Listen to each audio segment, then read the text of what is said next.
El devocional esta mañana hablaba de las garantías y llevaba a caso de situaciones normales, ¿no? Naturales de la vida, cuando vos querés sacar un préstamo, cuando querés comprar algo, cuando querés alquilar una casa, un departamento. Hay situaciones que escapan a tu control.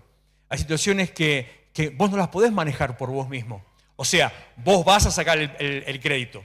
Vos vas a alquilar el departamento, vos vas a querer sacar algo a cuotas en Frávega, vos estás haciendo, vos tomás la decisión, vos te involucrás, vos salís de tu comodidad, vos querés superarte, vos querés cambiar, vos querés algo mejor para vos. Pero hay algo que de golpe te bloquea, que no está a tu alcance, porque tal vez lo que quieras comprar no está dentro de tu presupuesto, o tal vez no tenés los suficientes avales como para poder alquilar una casa o un departamento, porque te van a pedir, según el lugar o según la época, te piden 1 o 2 y hasta, escuché una vez, hasta 3 garantes te piden para alquilar. Claro, siempre la gente tiene miedo, el propietario, ¿no? O la inmobiliaria, de que no pague y te hagas dueño del lugar. Y tener más de uno por si el primer garante también es un chanta y tampoco paga, y otro más por si el segundo garante lo mismo. Y han habido situaciones así. Entonces es algo que escapa a tu control, es algo más grande que vos. No lo podés manejar, no ejercés dominio, necesitas que otro responda por vos. Por eso decía en el devocional con la palabra del Salmo 138, que el Señor cumplirá su propósito en mí, o sea, Él me da la garantía. Y en definitiva, comparándolo con Génesis 15, Él es el que se pone a sí mismo como garante por lo que Él va a hacer con mi vida. O sea, es muy loco, es muy copado, porque Dios me manda a hacer y Él mismo se pone ahí en medio como representante, Él mismo me da el aval, Él mismo me habilita, Él mismo me autoriza, Él mismo me da todo. Así son las cosas de Dios. A veces nos cuesta entenderlas un poco, pero así son. Yo cuando cantamos que lo adoramos a Él con la adoración que viene de Él y que vuelve hacia Él, así es el sistema con Dios. Todas las cosas provienen de Dios y todas las cosas a Dios vuelven. Pero cuando nosotros, como le decía recién, no nos enfocamos en el lugar o la posición correcta, entonces no estamos recibiendo lo que necesitamos de parte de Dios y lo empezamos a buscar en otros lados. Y ahí empiezan los conflictos y ahí empezamos a garguear, que eso, si no sabe la expresión tan vieja, significa cuando te está llegando el agua al cuello, cuando parece que ese viejo dicho, Dios aprieta pero no ahorca, pero parece que te está ahorcando, o cuando empezás que de golpe no ves la salida, cuando te conoces todos los versículos, te conoces todos los pasajes, te conoces todas las historias y sin embargo no ves el resultado, porque hay cosas que escapan a tu control, a tu dominio y a tu autoridad. Entonces, a lo que voy es a esto, si tengo que examinar la senda de mis pies, si tengo que ver qué pasos que estoy dando, si tengo que ver cómo estoy caminando, pero resulta que hay cosas que me exceden, ¿cómo hago? ¿Hasta dónde llega mi responsabilidad? ¿Dónde termina mi responsabilidad? ¿Y cómo hago para poder redirigirme a alcanzar las metas? Todos tenemos metas, tenemos sueños, pero a veces hay situaciones en la vida que te bloquean, se te ponen como un obstáculo, se te meten ahí como una traba. Una tontería me pasó hace unos días, 1 o 2 semanas, acá nomás en la rotonda. Y una tontería porque es algo que no trae ningún problema, pero me voy habitualmente, como todos los mediodías, rumbeando para mi casa y cuando llego a la rotonda, apenas voy a hacer así, encuentro bloqueada de los dos lados, de este lado y del otro lado. Había habido un accidente medio grave aparentemente, estaba bloqueado de los dos lados, tuve que cambiar el rumbo y irme para otro lado. No es lo que vos pensabas hacer. Me pasó hace unos días también a la tarde, ya no en la rotonda, sino acá atrás, por Burel para el fondo, al llegar a, no me acuerdo cómo se llama, la que sale a la YPF. Lo mismo, voy ahí, un camión había chocado a una moto. No sé qué pasó porque también estaba todo bloqueado, entonces es imposible verlo. Pero que un camión choque a una moto, no quiero ni imaginarme la condición de lo que había. La calle cortada, tuve que desviarme, otra vez irme para el otro lado y al final terminé, en vez de agarrando San Martín, terminé saliendo por Novak para ir a mi casa. Un cambio de rumbo que no estaba pensado. Y así nos pasa en la vida. Tenemos una meta, tenemos un plan, tenemos una dirección, tenemos un propósito y a veces pasa algo que nos desvía. ¿Y qué hacemos entonces ahora con las promesas? Y en la Biblia hay una historia, de eso es lo que Dios me habló. Bueno, en realidad de lo último que le voy a decir, que es el momento de la salida, donde un hombre le pasó algo parecido. Un hombre que nació como se dice a uno, nació con estrella. Un hombre que ya nació con un destino fijo. Nació perteneciendo a un linaje. Un hombre que, como puede decir en las familias reales, pertenecía a una familia real, nace en cuna de oro y por lo tanto lo que le espera para el resto de su vida es simplemente vivir siempre en esa condición. Podríamos agregar y empezar, según la opinión que uno tenga, a no laburar nunca, a vivir siempre de arriba, a no hacer nada, a dedicarse a la filantropía, a hacer fundaciones de alguna cosa y nada más que eso. Y nació de esa manera, estaba destinado a vivir así, estaba destinado a ser príncipe y de golpe en un momento determinado su vida dio un vuelco que salió de su control y en vez de terminar siendo príncipe se convirtió casi en un mendigo. Y a diferencia del viejo cuento de Mark Twain, si usted lo conoce, supongo que sí, que alguien haya leído la historia de Príncipe Mendigo, a diferencia de eso, en la historia, en ese cuento, es voluntario. O sea, Príncipe Mendigo cuenta la historia de dos mellizos separados al nacer. Uno resultó vivir en las calles como mendigo, el otro resultó ser el heredero del trono, y en un momento se dan cuenta de esa situación y deciden cambiar roles. Y toda la historia, si no conoce Príncipe Mendigo, búsquela, toda la historia transcurre en esa cosa loca de cambio de roles y cómo hacía el mendigo para vivir en el palacio y cómo hacía el príncipe para vivir en las calles. Pero la situación de este personaje no fue así, ¿por qué? No fue algo buscado, no fue algo decidido, le cayó y no tuvo más remedio que aceptarlo y entrar por ese camino. Segunda de Samuel, capítulo 4, versículo 4, nos empieza a hablar de este personaje. Un hombre que, a pesar de estar marcado y destinado para la grandeza, perdió su posición, perdió su futuro, perdió sus avales, como la garantía para el crédito, y perdió toda su garantía. Por otra parte, dice Jonatán, hijo de Saúl, tenía un hijo de 5 años llamado Mefiboset. Capaz que lo conoce, capaz que no lo conoce. Si leyó la Biblia lo habrá escuchado, o tal vez en alguna prédica. Y dice, continúa el versículo diciendo que estaba tullido. Resulta que cuando de Jezreel llegó la noticia de la muerte de Saúl y Jonatán, su nodriza, la niñera, lo cargó para huir, pero con el apuro se le cayó y por eso quedó cojo. Después, a partir de ahí, ya no dice más nada sobre esa situación. Y es más, hay algunas diferencias respecto a, según las versiones de la Biblia, algunas diferencias respecto a cuál era su discapacidad. Porque acá vemos que dice tullido, que podría ser que tenía algún miembro inutilizado, que quedó cojo, o sea, seguramente estaba rengo, pero en otras versiones dice el lisiado de los pies, lo que me lleva a pensar que tal vez definitivamente quedó paralítico. No sé exactamente cuál era la situación de Mefiboset, pero lo que sí sé es que llegó a tener una complicación, algo que le empezó a hacer de estorbo. Ya su vida no fue la vida que iba a tener, ya no andaba como otros por las calles de la misma manera, ya no montaba a caballo igual que otros, ya no podía hacerse el espadachín o hacer algún deporte como cualquier otro porque tenía un problema en las piernas y algo que no nació así, sino que le cayó de regalo, sin tener él nada que ver. Hay toda una historia detrás que tiene que ver con el momento de la caída del reinado, de la familia, y el ascenso del nuevo rey. A partir de esta situación, que dice que tenía 5 años, pasaron muchas cosas.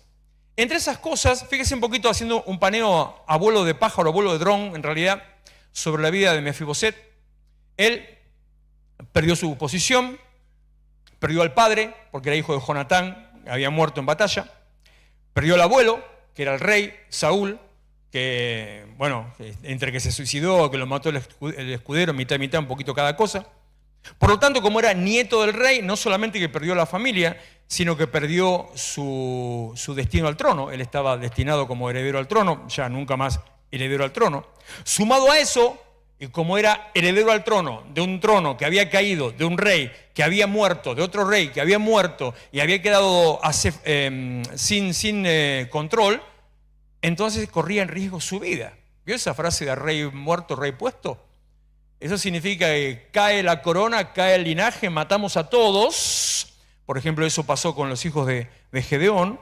Matamos a todos y ponemos un linaje nuevo. Por esa situación es que su niñera lo quiso esconder. Por esas situaciones que lo levantó de su cama, se fue corriendo tal vez por las escaleras, ahí fue cuando se le cayó, ahí fue cuando se quebró los pies o no sé qué. Y no solamente eso, sino que lo sacó del palacio y de la ciudad. ¿Pero dónde fue? De golpe el príncipe se convirtió en un desterrado. Y salió de ahí, se fue a otra tierra, se fue a vivir con otra gente, se fue a vivir en la casa de un fulano que no tenía nada que ver con él. Era un hombre, una familia de aquellos que trabajaban en la tierra. Es como si de golpe se fuera a la casa del capataz, se fuera a la casa del que administraba el campo, no sé. Y ahí se fue a vivir, lo tomó capaz como hijo y se quedó ahí en esa familia. Claro, si tenía 5 años cuando perdió todo, muchos no lo habrá sentido. Capaz que se acostumbró el resto de su vida. Bueno, esta es la vida natural. No llegó a vivir como rey o a vivir como príncipe. Nada. Lo que experimentó era, bueno, ser el hijo de Maquir de la familia de Amiel, vivir en el barrio de Lodebar, dedicarse al campo o a la siembra o a no sé qué podría según sus limitaciones. Pero él no era hijo de Maquir. Él era hijo de Jonatán. Y no era de la familia de Amiel, no sé cómo era, Amiel. No era de la familia de Amiel. Él era nieto de Saúl. No era un granjero, era príncipe. Pero le cambió su destino. De golpe, de un día para el otro, cambió su destino. A veces nosotros nos enfrentamos a esas situaciones cuando las cosas se van de nuestro control. Cuando, como digo, quiero reencauzarme, pero hay cosas que no puedo manejar. Cuando tengo la firme determinación de alcanzar una posición, una meta. Cuando estoy orando para que Dios me dé, o para yo llegar, o para alcanzar, o para que pase X cosa. Cuando estoy esperando por un trabajo, por una familia, estoy esperando por un cambio en mi vida, estoy esperando por una respuesta, estoy esperando por un hijo, estoy esperando por que se resuelva un tema de mi matrimonio, un montón de cosas que pueden pasar, que yo las pongo ahí delante de Dios y le pongo todo lo que tengo que poner. Pero siempre hay un agente externo que cambia la situación y que excede a mi control. ¿Qué hago en ese momento? ¿Cómo manejo esa situación? En la historia de Mefiboset pasaron aproximadamente, si le tengo que ser exacto, no hay un número exacto de años. ¿Por qué? A veces en la Biblia se pierden algunos datos, ¿no? Entonces, el rango de tiempo es de 10 a 20 años. Yo me inclino porque hayan sido 10. Pongámosle 10 o 15 si quieren, no importa, no cambia mucho. Pero no menos de 10 años pasaron en las que este hombre vivió en la granja con Maquir. No menos de 10 años pasaron en lo que él fue desterrado. Esos 10 años fueron los que le llevaron a David, que hasta tanto todavía era rey en un pueblito nada más, en una zona, empezar a controlar todo el país y convertirse en rey de toda la nación. Había guerras civiles, había conflictos, había problemas de familia, estaban los problemas por los linajes, política. Siempre estaba ahí en el medio, complicado. 10 años le llevó a David poder controlar el reino, que todo esté más o menos en orden, organizar las cosas que se habían hecho mal, poner todo más o menos en la línea con lo que Dios quería. 10 años. Ahí es donde algunos dicen que a partir de 10 años recién después pasó otro tanto más, no importa. Pero en un momento determinado, después de esos 10 años, él empieza a revisar, David, papeles, documentos, empezó a buscar las cajas con las fotos de álbumes viejos, empezó a ver los recuerdos de Facebook, y ahí encontró algunas cosas, por ejemplo, que él había hecho una promesa a su amigo, Jonatán, el que había muerto, cuando estaba casi a punto de morir, cuando él, David, era un exconvicto casi que se estaba escapando. Hicieron una promesa como de bancarse hasta la muerte, de cubrirse uno al otro, una promesa de dar la vida uno por el otro, un acto de lealtad, un acto de una amistad muy fuerte. Tan fuerte era esa amistad que todavía hay algunos burros por ahí que dicen que tenían una relación homosexual, David y Jonatán.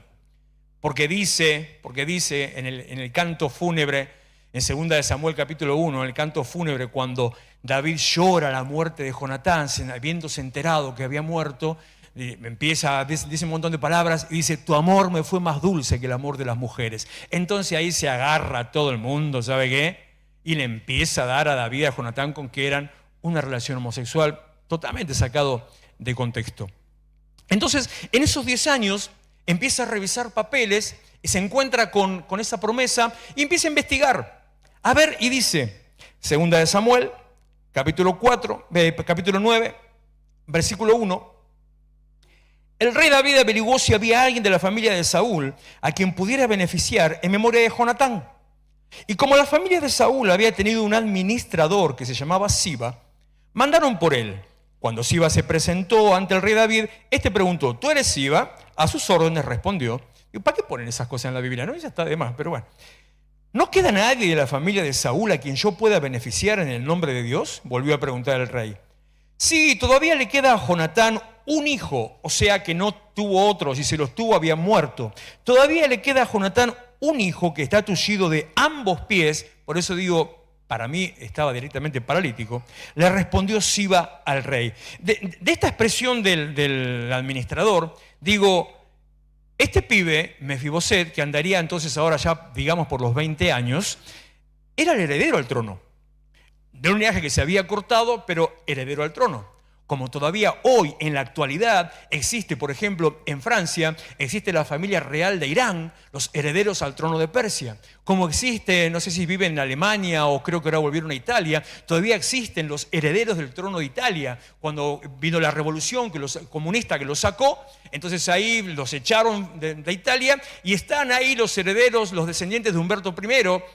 Por eso tenemos la calle Humberto I nosotros, que fue el último rey de Italia. Hace un montón de familias que andan por ahí en todo el mundo dando vueltas, que tienen un ascendente de sangre real, de sangre noble, pertenece a la nobleza. Entonces, este pibe, Mefiboset, era el único heredero del trono de Saúl, y no solamente del trono. Lo pongo un poquito en situación. Si el padre era el hijo del rey, si el abuelo era el rey, ¿usted qué piensa? Vivían en un ranchito, alquilaban, tenían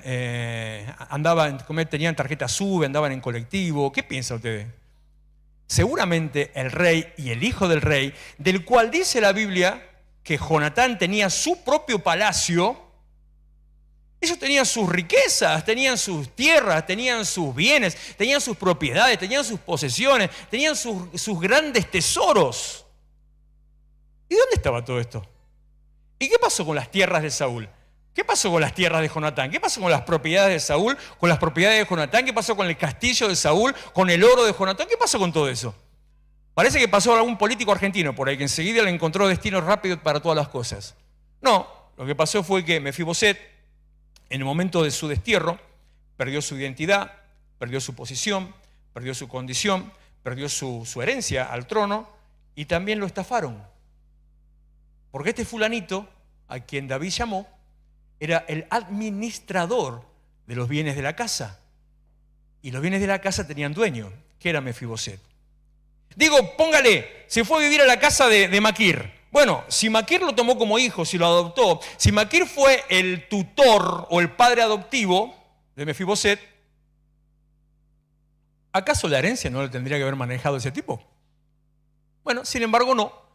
Se ve que don Siba, que era muy afecto a tocar el pianito, se quedó cuidando de los bienes y más adelante vemos bien en detalle, se adueñó de todas las posesiones de Saúl, de Jonatán y por supuesto también ahora de Mefiboset. Dice, repito, versículo 3, a la mitad, todavía le queda a Jonatán un hijo que está tullido de ambos pies, le respondió Siba al rey. ¿Y dónde está?, preguntó David. En Lodebar, vive en casa de Maquir, acá está lo que le decía, hijo de Amiel. Entonces el rey David mandó a buscarlo a casa de Maquir, hijo de Amiel, en Lodebar. Mefiboset, durante todo ese tiempo, capaz que ni supo la herencia que él tenía. Capaz que se acostumbró. Es más, después dice, hacia el final del capítulo encontramos algunos datos que dice que él formó su propia familia. Creo que en el último versículo de este capítulo dice que él tuvo un hijo que le puso por nombre Micaías, lo que es muy interesante porque significa que seguía confiando en Dios, porque Micaías es un nombre que en cierta manera reconoce y honra a Dios, quiere decir quién es como Jehová, eso quiere decir. Entonces él seguía confiando, a pesar de su limitación. lisiado de los pies, condicionado a todas las cosas. No se dejó estar por eso, pero había perdido su condición, había perdido su posición, había perdido su herencia, había perdido sus bienes, había perdido sus riquezas. Versículo 5. Entonces el rey David mandó a buscarlo a casa de Maquir, hijo de Amiel, en Lodebar. Cuando Mefiboset, que era hijo de Jonatán y nieto de Saúl, estuvo en presencia de David, se inclinó ante él en el rostro en tierra. El príncipe, el heredero, que ahora era un granjero o un agricultor, pero que era un lisiado, lo llama el rey, se postró, no sé si con sus muletas o qué, se postró rostro a tierra delante del rey. Y cuando el rey le habla, ¿tú eres Mefiboset?, preguntó David. A sus órdenes, respondió él. No temas, pues en memoria de tu padre Jonatán he decidido beneficiarte. Voy a devolverte. Así que no le estaban administrando las tierras. Voy a devolverte todas las tierras que pertenecían a tu abuelo Saúl y de ahora en adelante te sentarás a mi mesa. No le estaban administrando las tierras, sino que el sinvergüenza de Siba le choreó todo. Se quedó todo con él. Perdió posición, perdió linaje, perdió herencia, perdió bienes, perdió dinero, perdió tierras, perdió identidad, perdió nombre. Ya no era lo que estaba destinado para él. Nació con un llamado, nació con una meta, nació con una función, nació con una dirección. Se esperaba de él que fuera el rey de Israel. Se quedó absolutamente sin nada. Hasta que de golpe algo cambió en su vida.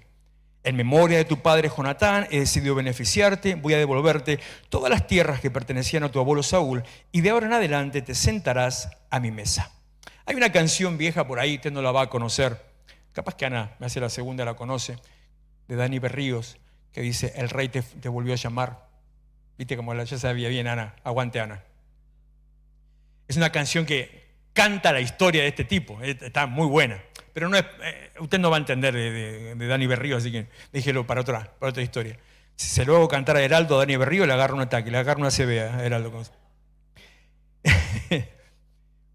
Cuando, me recuerdo porque esta frase más o menos dice eso, cuando el rey te llama, en la condición que te encuentres, en la posición en que estés, aislado, encerrado, en lo oculto, en lo anónimo, sin llamado personal porque lo perdiste, sin posición, sin identidad, sin herencia, sin linaje. O sea, de ser Mefiboset, hijo de Jonatán, hijo de Saúl, pasó a ser Mefiboset, el hijo de Maquir, un don nadie. Así automáticamente. Pero cuando el rey te llama, lo primero que pasa, y quédese con esta idea y después se la voy a explicar, lo primero que pasa es que te saca de Lodebar y lo empieza a llevar a un destino distinto. Cuando el rey te llama, anula tu vergüenza, la marca por el accidente, lo que la gente pensaría de él, porque él no conocía su destino. Bueno, conocía su destino, pero no conocía otra cosa en la práctica.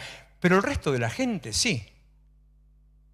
Él pasó a convertirse en un adoptivo, pero de Maquir el granjero. Ahora, Maquir no sabía que era el hijo del rey.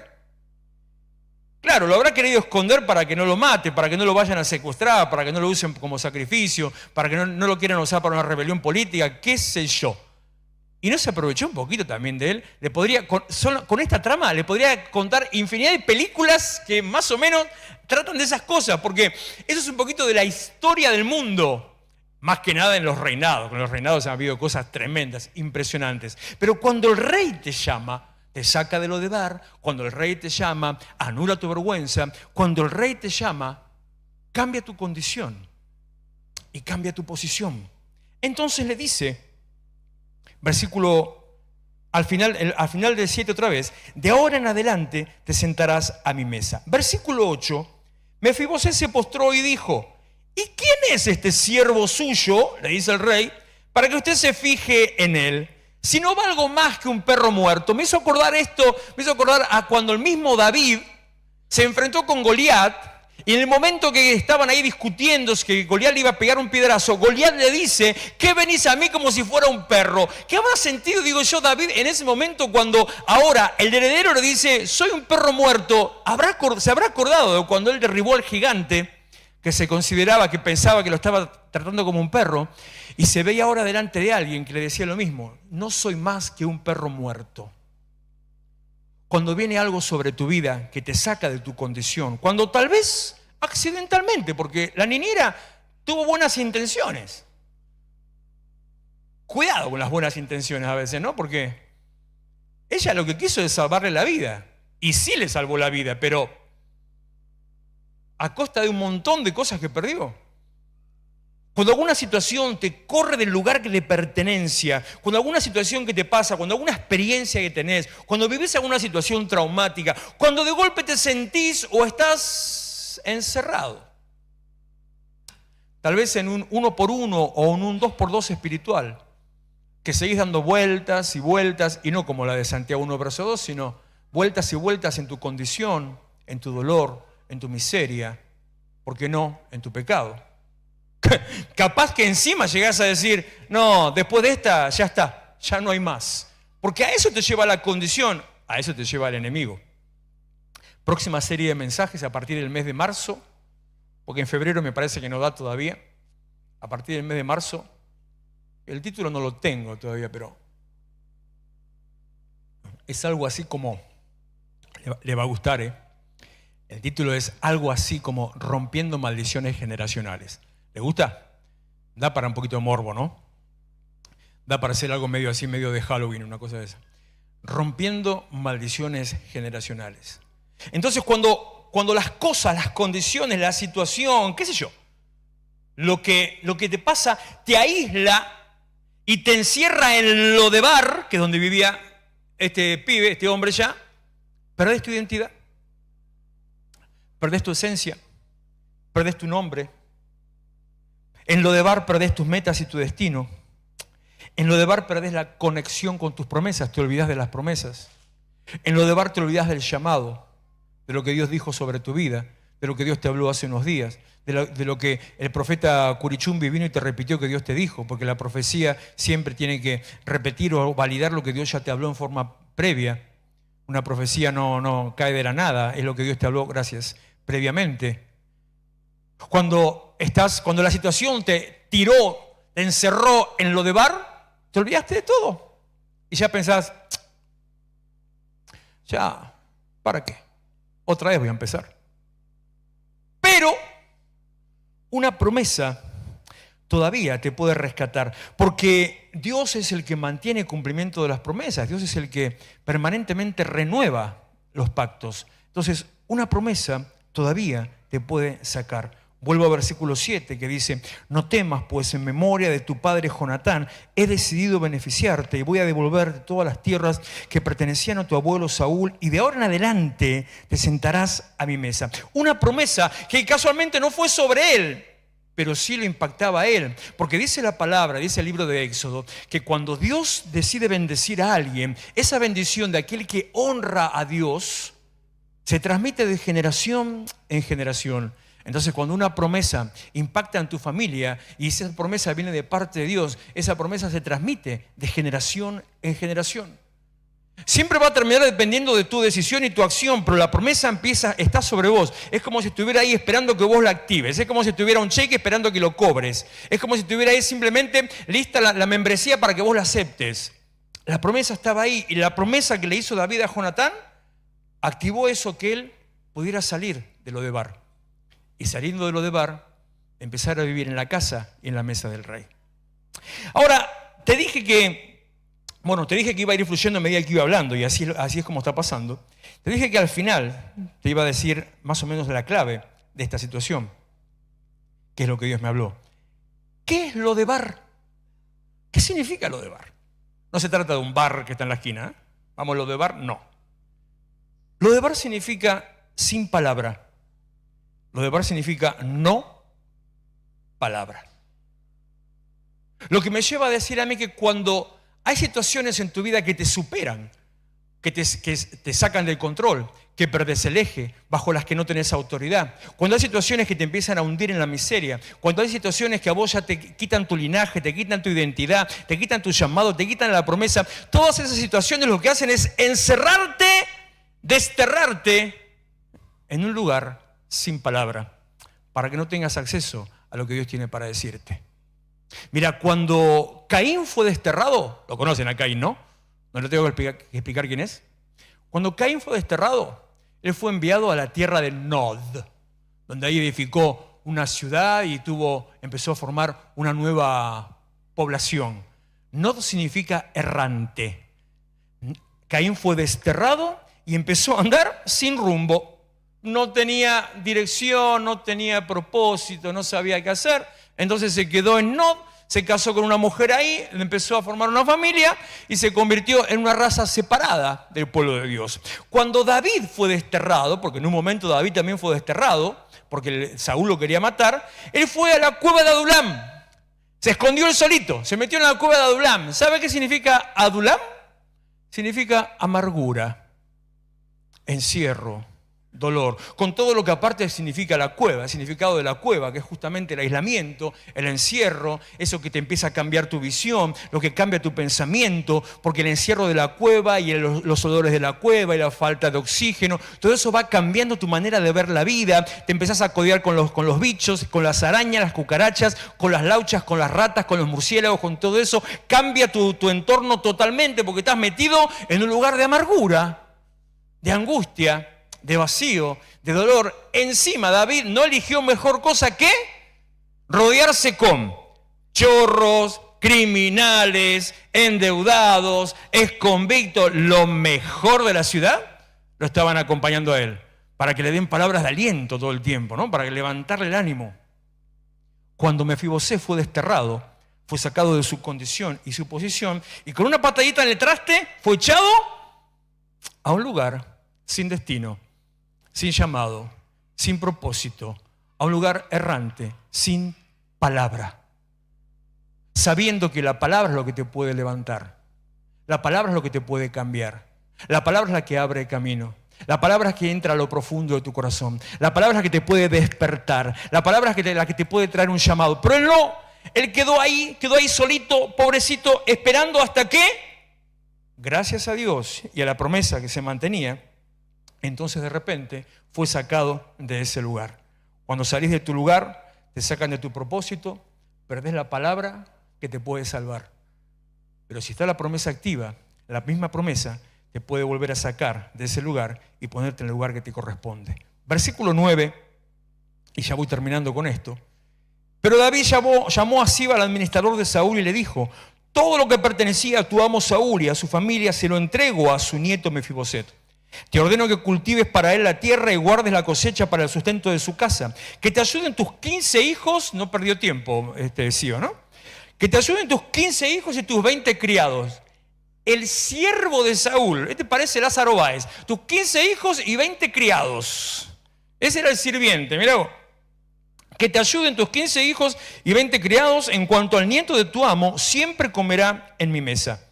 Tu servidor hará todo lo que mi señor el rey me ordene, respondió Siba. Y a partir de ese día, Mefibosé se sentó a la mesa de David como uno más de los hijos del rey. Cuando el rey te llama, cambia tu posición. Cuando el rey te llama, te saca del lugar del desconocimiento. Cuando el rey te llama, te devuelve la identidad. Cuando el rey te llama, te pone delante de la promesa. Pero también te dije que cuando el rey te llama, anula tu vergüenza. Porque Mefiboset, el nombre que le habían puesto, ¿para qué le pusieron ese nombre? Mefiboset significa precisamente vergüenza. Significa avergonzado, más o menos un poquito más así. Vergüenza. Aquellas cosas que, como le pasó a Jabes en Segunda Crónicas, que uno puede decir, no, destinado para el fracaso, destinado para el dolor, destinado a que te vaya mal. Hoy justamente que publiqué un reel de viejo de allá, porque estaba con bufanda y todo, así que mire de cuándo era, que decía que tu entorno no te condiciona, que tus decisiones son las que determinan. Yo creo totalmente eso, que no estás sujeto ni atado a tu entorno, que no importa las condiciones que te rodeen. Puede creer que saltó una ahí ya, ¡pim! Ah, claro, sí, porque los niños del Chaco, ¿qué tiene que ver los niños del Chaco? Los niños del Chaco están así porque quieren, no me dice una. Yo no estoy hablando de los chicos, que hay otros factores que dependen de las familias, otra situación. Estoy hablando de cuando podés responsabilizarte de tus decisiones, no de un chico en la condición que se encuentre. No importa tu entorno, no importa tu origen, no importa dónde estás ni con quién estás, importa las decisiones que tomás. Importa las determinaciones sobre tu vida. Importa si querés o no querés cambiar y a dónde querés llegar. Entonces, lo que hizo Dios, por eso te dije antes que en estos 13 días, 10 en realidad que restan, ni siquiera de un día para el otro, ni de la noche a la mañana, Dios puede cambiar tu condición y tu situación de un instante al otro. El que estaba llamado a ser príncipe terminó siendo un mendigo, pero estando en condición de mendigo, de la nada, comía a la mesa del rey como uno más de sus hijos, estando al mismo nivel que los demás, cuando en realidad ya ni le pertenecía, porque el linaje había sido cortado y por gracia y solamente por misericordia las tierras le habían sido devueltas. Cuando el rey te llama, cambia tu vergüenza en reconocimiento. Cuando la promesa te restaura, cambia tu condición y posición. Y la última, y ya termino. Cuando se activa la palabra en tu vida, trae restauración y provisión. Dice versículo 13, te agrego esta así de metiche nomás. Tullido de ambos pies, me parece que el último es el 14, pero el 13, ahí está. Tullido de ambos pies, Mefiboset vivía en Jerusalén, pues siempre se sentaba a la mesa del rey. Pregunto, ¿cuál era la condición física que tenía? Lisiado. Cojo, rengo, tullido, paralítico, con muleta, con, no sé, con andador, no sé en qué andaba. Seguramente andaría. ¿Vio la serie? Díganme que sí. Vikings. Gente inteligente por este lado. ¿Nadie más? ¿Nosotros se hacen todos los santos? Gracias, gloria a Dios en el nombre de Jesús. ¿Conoces? Si yo le digo Ivar el deshuesado, ¿sabe de quién estoy hablando? Se hacen todos los cristianator acá. No sea evangélico, sea cristiano, por favor. ¿Sabe que existió ese tipo, no?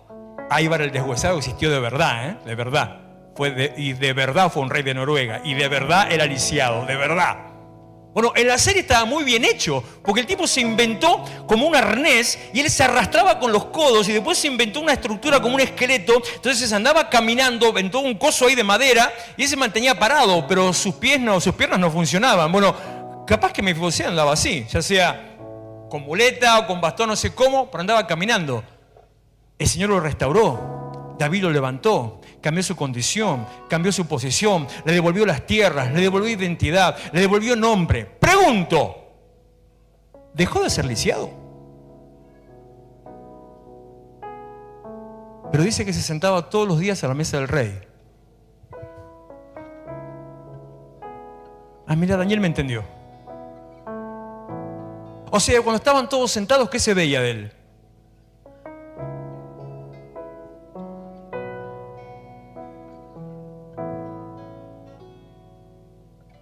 ¿Se notaba su lisiadura? Palabra inventada por mí, tranquilo. ¿Se notaba su discapacidad? ¿Se notaba que las piernas no funcionaban? ¿O simplemente se veía como uno más con todo? Y mirá que David tenía como 150 hijos. Uno más con todos los hijos del rey. Dios cambia tu condición. Cuando Él te saca de la condición en que te encontrás, cuando estás en algún lugar, en una posición que te llevaron aislándote de la palabra, Dios te rescate de ahí por medio de una promesa, porque encima vos sí tenés una palabra sobre tu vida. No estás en un lugar sin palabra, vos tenés una palabra sobre tu vida. La primera, la que te le dije tempranito, que a propósito te tiré palabra de sobra para que la empieces a agarrar. Díganle al justo que le irá bien. La otra que te tiré, tercera de Juan, deseo que seas prosperado. La otra que te tiré es que los planes que tengo para ustedes son planes de bien y planes de bendición, para que alcance lo que estás esperando, para que tengas un futuro y una esperanza. Hay una palabra sobre tu vida, para que si por alguna situación vos no podés controlar aquellas cosas que hoy te están limitando, si en realidad vos querés salir de la condición en que te encontrás, vos querés modificar la senda de tus pies, vos querés alcanzar el camino, la promesa, el llamado, pero estás trabado, ves que algo te ata, que no podés. Hay una palabra y es que el rey te está llamando y vas a salir de ese lugar para retomar y recuperar lo que te pertenece por herencia, el llamado, la posición que Dios tiene para vos. Ponete en pie.